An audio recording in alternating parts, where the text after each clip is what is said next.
In simulating ecological constraints in planning, we will explore how natural limits influence planning processes and how simulation tools help us make more informed and resilient spatial decisions. This course introduces ecological constraints as key factors shaping planning and design decisions. Here are the topics. It begins with an overview of ecological limits and systems thinking, emphasizing how environmental processes interact across spatial scales. Students are introduced to different types of ecological constraints and the role of simulation in understanding and working with these limits. The course explores both digital and analog modeling approaches, along with basic data requirements for ecological simulation. Key thematic areas include hydrological modeling, biodiversity and habitat connectivity, microclimate and urban heat analysis, and the concepts of carrying capacity and ecological thresholds. Methods such as multi-criteria evaluation and scenario-based simulation are presented as tools for informed decision-making. The course also addresses how ecological models can support planning policies, the importance of communicating ecological impacts clearly, and the ethical responsibilities and limitations of simulation. It concludes with a discussion of emerging technologies, including artificial intelligence and digital twins, and their potential influence on future planning practices. By the end of this course, students will develop a general understanding of how ecological constraints influence planning and design decisions and how systems thinking helps interpret ecological interactions in spatial contexts. The course aims to build awareness of key ecological limits, including hydrological, climatic, biological, and environmental factors, and to introduce simulation as a decision support tool rather than a tool for precise prediction. Students will become familiar with both digital and analog modeling approaches and recognize the importance of data quality, scale, and uncertainty in simulation-based analyses. Introductory knowledge of hydrological, biodiversity, and microclimate modeling will be provided, along with an understanding of ecological thresholds and carrying capacity in long-term planning. The course also introduces scenario-based thinking and multi-criteria evaluation, highlights how ecological models inform planning policies and strategies, and encourages awareness of ethical responsibilities, model limitations, and emerging technologies such as artificial intelligence and digital twins. Overall, the objective is to help students build an integrated perspective on ecological constraints, resilience, and adaptive planning. Today I want to start by talking about a very simple idea. Planning is never done on a blank canvas. Every decision we make sits inside a larger ecological system that already has its own rules, limits, and processes. When I say ecological constraints, I'm referring to these natural boundaries, things like water availability, soil capacity, biodiversity needs, and microclimate behavior. As planners, our job is not to fight these limits but to understand them. And one of the best ways to do that is through simulation. By simulating ecological processes, we can test what might happen under different design choices without causing damage in the real world. So throughout this lecture, I'll guide you step by step into how we model these constraints and why it has become such an essential part of contemporary planning. Before we simulate anything, we need to shift into a systems thinking mindset. Ecological systems don't behave in straight lines. They're full of loops, interactions, and unexpected relationships. For example, if you change the land cover in one area, you may unintentionally alter local hydrology, biodiversity, or even the microclimate.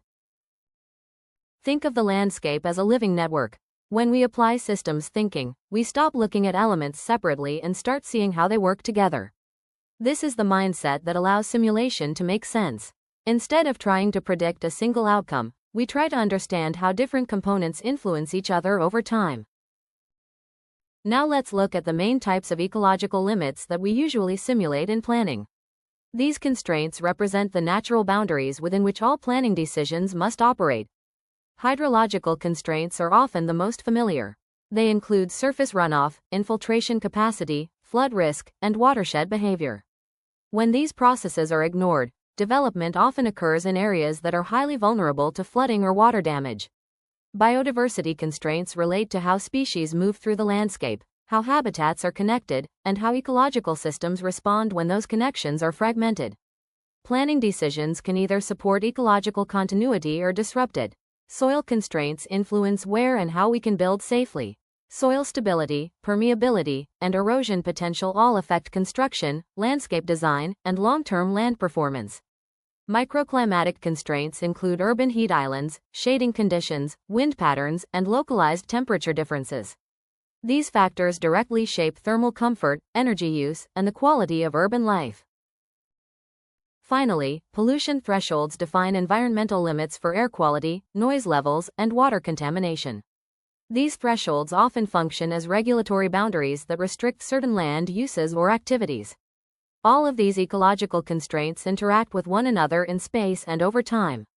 Simulation helps us understand these interactions and allows planners to make informed decisions that respect ecological limits rather than working against them. You might be wondering, why simulate at all? Why not just follow regulations or use experience? Well, ecological systems are dynamic. They change over time, and they respond to urban interventions in ways we can't always predict. Simulation gives us a safe environment where we can test ideas, not just once, but repeatedly. Sometimes we simulate to predict future conditions. Other times, we simulate simply to explore possibilities. In both cases, the goal is the same: reduce risk, strengthen resilience, and make decisions based on evidence, not assumption. Let's dive into the tools. Digital models are at the center of ecological simulation, and planners typically work with several main categories of tools, each serving a different purpose. GIS-based models allow us to layer spatial data such as soils, vegetation, slope, land cover, and water flow.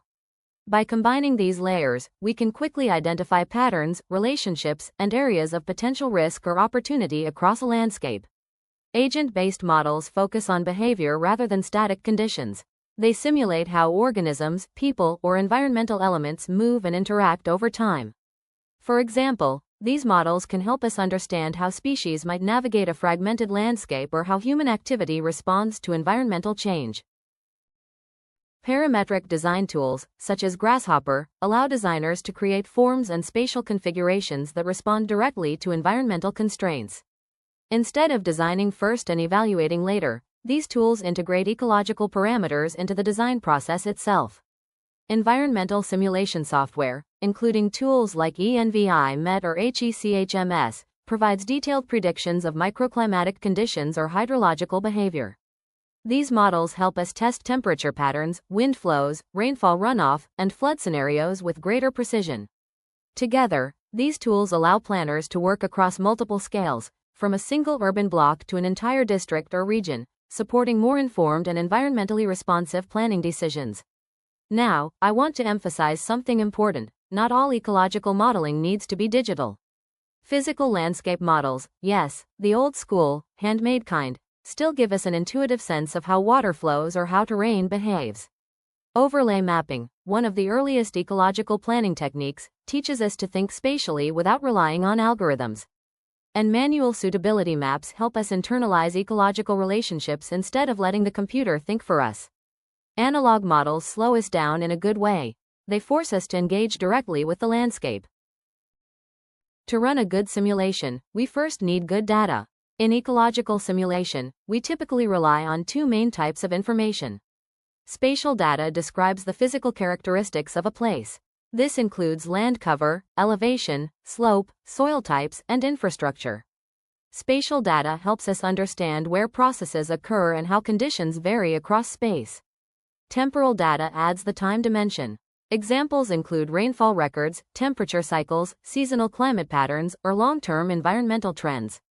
This type of data tells us when ecological processes happen and how they change over time. However, all data comes with uncertainty. No dataset is perfectly complete or precise. For this reason, part of our role as planners is to critically evaluate data quality. We need to consider resolution, scale, accuracy, and data sources, and understand how these factors influence simulation results. Rather than treating model outputs as exact predictions, we should interpret them as informed estimates. Adjusting our expectations and decisions based on data limitations is essential for responsible and transparent planning. Hydrology is one of the areas where simulation is especially powerful because water behavior can be difficult to predict without modeling.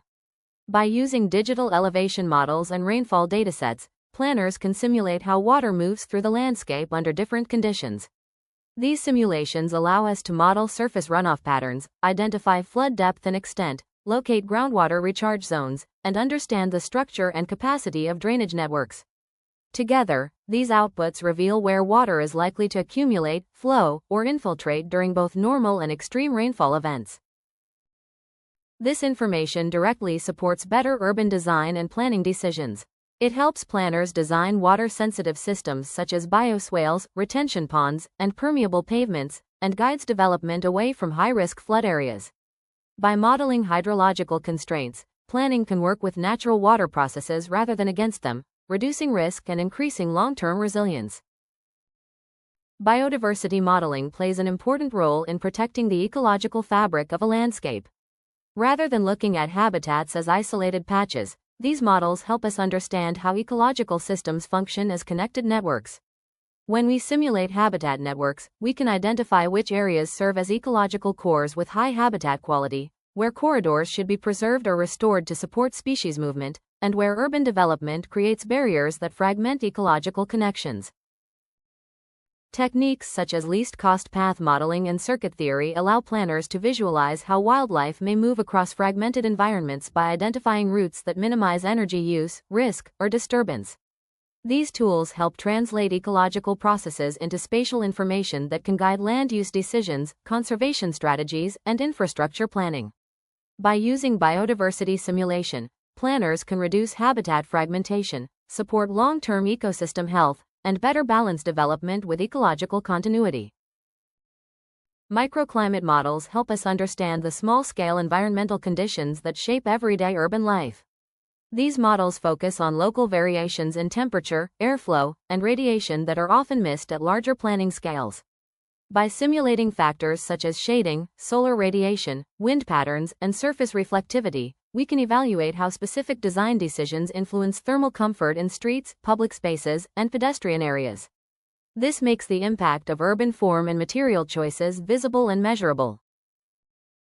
For example, changing surface materials, increasing tree cover, or adjusting building orientation can significantly reduce air temperatures and heat stress. Simulation allows planners and designers to test these strategies in advance, compare alternatives, and identify the most effective solutions before they are implemented in the real world. Another key concept in ecological planning is carrying capacity, which refers to the maximum level of use an ecosystem can sustain without experiencing long-term degradation. Exceeding this capacity can lead to environmental damage that is difficult or impossible to reverse. Through simulation, planners can estimate critical thresholds related to population density, water consumption, pollution levels, heat stress, and habitat disturbance. These thresholds help identify points at which ecological systems begin to lose their ability to function effectively. Understanding carrying capacity supports long-term planning by encouraging decisions that remain within ecological limits. Rather than focusing only on short-term growth, simulation-based threshold analysis helps planners anticipate risks, avoid overuse of natural systems, and protect ecological resilience over time. Ecological simulation often produces large and complex datasets that can be difficult to interpret directly. Multi-criteria evaluation, or MCE, helps us translate this complexity into clear and usable planning recommendations. By weighting and scoring different criteria, such as flood risk, habitat value, slope, or accessibility, we can compare multiple factors at the same time.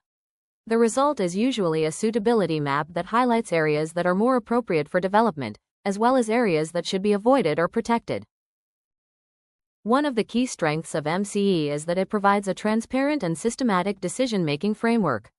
It allows planners to explicitly show how different priorities are balanced and how trade-offs are made.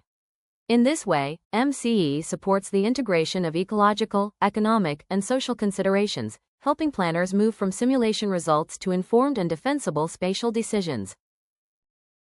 Scenario simulation is one of the most engaging and powerful aspects of this course because it allows us to ask meaningful, what-if, questions. Instead of assuming a single future, we explore multiple possible outcomes based on different planning decisions. For example, we can ask, what happens if zoning regulations change? What if green cover is increased across the city? What if extreme rainfall events become more frequent due to climate change? Each scenario represents a different combination of assumptions and design choices.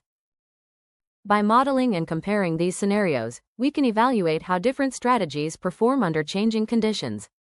This approach helps planners identify options that are not only efficient in the short term, but also sustainable and resilient in the long term. Scenario simulation shifts planning from prediction to exploration, supporting more flexible and adaptive decision-making. Simulation results don't belong only in the classroom, they influence actual regulations. For example, flood maps influence zoning. Heat maps influence building guidelines. Biodiversity models influence conservation decisions. Models help translate scientific knowledge into enforceable urban and regional policies. Even the most accurate and sophisticated model is ineffective if its results cannot be understood. For this reason, communication is a critical part of ecological simulation and planning practice. Planners use a range of visual tools, including maps, diagrams, infographics, story-driven visuals, and scenario animations, to translate complex ecological data into clear and accessible messages. These representations help explain not only what might happen, but also why it matters. Effective communication allows communities, stakeholders, and policymakers to quickly grasp complex ecological issues, compare alternative scenarios, and understand potential risks and benefits. By making simulation results visible and understandable, planners support more transparent, inclusive, and informed decision-making processes. Simulation also carries ethical responsibilities. We must be transparent about uncertainty, avoid black box methods, and make sure our models do not exclude or mislead communities. Ethical modeling means documenting assumptions, acknowledging limitations, and designing with humility. This brings us to an important point. Simulations are not reality. They are tools, powerful, but imperfect. They depend on the data we feed them and the assumptions we make. So while models can guide us, they should never replace field knowledge, community insight, or ecological intuition. The future of ecological simulation is incredibly exciting, as new technologies are rapidly expanding what planners are able to model and understand. Artificial intelligence is already being used to predict environmental behavior with increasing accuracy by analyzing large and complex datasets. Digital twins take this a step further by allowing us to create dynamic, continuously updated models of entire cities. These models can reflect real-world conditions and simulate how urban systems respond to environmental change over time. At the same time, sensors and monitoring technologies provide real-time ecological data, offering immediate feedback on factors such as temperature, air quality, water levels, and mobility patterns. This continuous flow of data improves situational awareness and supports faster, more informed decision-making. Together, these technologies will fundamentally change how planning is practiced. However, they also require new skills, critical thinking, and a clear understanding of data limitations, ethics, and uncertainty. Planners of the future will need to combine technical knowledge with ecological awareness and strategic judgment. To wrap up, ecological simulation is not just a technical exercise or a set of tools. It represents a broader mindset, a way of thinking about planning that respects natural limits and acknowledges the complexity of environmental systems. Throughout this course, we have seen how simulation helps us understand ecological processes, explore alternative scenarios, and make more informed planning decisions. By learning to work with ecological data and models, we are better equipped to anticipate risks, evaluate trade-offs, and respond to uncertainty. Ultimately, ecological simulation supports more responsible design and planning practices. It encourages planners to act not only as designers of space, but also as careful stewards of the environment, capable of balancing development needs with long-term ecological resilience.